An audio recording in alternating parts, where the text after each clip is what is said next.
Bienvenue à l'exploitation de l'ERL de Saint-Yves.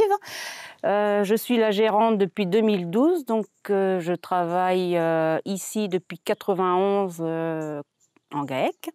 Donc mon mari travaille avec moi aujourd'hui et ensemble nous exploitons 4000 m² de poulailler, dont le plus vieux est de 2015 et les derniers de 2020. C'est moi qui ai en charge le suivi de l'élevage où nous sommes présents aujourd'hui, à l'ERL Saint-Yves, qui est nouvellement équipé d'un système de chauffage avec des aérothermes à eau chaude, alimenté par une chaudière à biomasse. Ici, nous avons une chaudière donc, de 350 kW donc, à feu continu, derrière donc, avec un accumulateur de 10 m3. Et sinon, donc, en secours, donc, 2 chaudières gaz de 210 kW. Alors le principe, donc on a un silo donc à droite de la chaufferie donc qui fait environ 30-40 m3. On est sur de l'alimentation entièrement automatique, l'allumage automatique, avec ici donc un descendrage automatique et un bac à cendre ici, qui est à vider environ, je dirais, une fois par lot. Avant, nous étions en système de chauffage à combustion directe.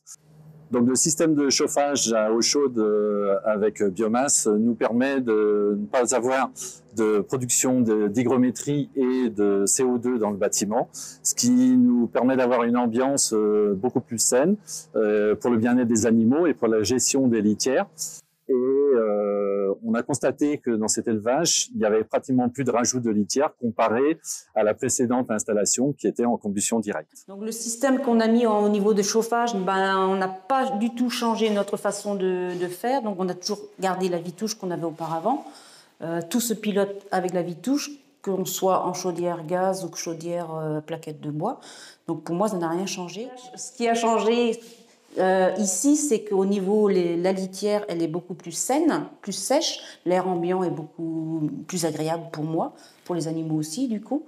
Et le résultat, c'est que au niveau des pots d'eau, comme on nous demande aujourd'hui, j'en ai quasiment plus. Donc ici, nous sommes devant un des générateurs à air chaud, alimenté par l'eau chaude, par la chaudière à biomasse. Donc en début de l'eau, nous sommes à 1,20 m de hauteur à peu près. Et au fil des semaines d'élevage, nous allons remonter les générateurs.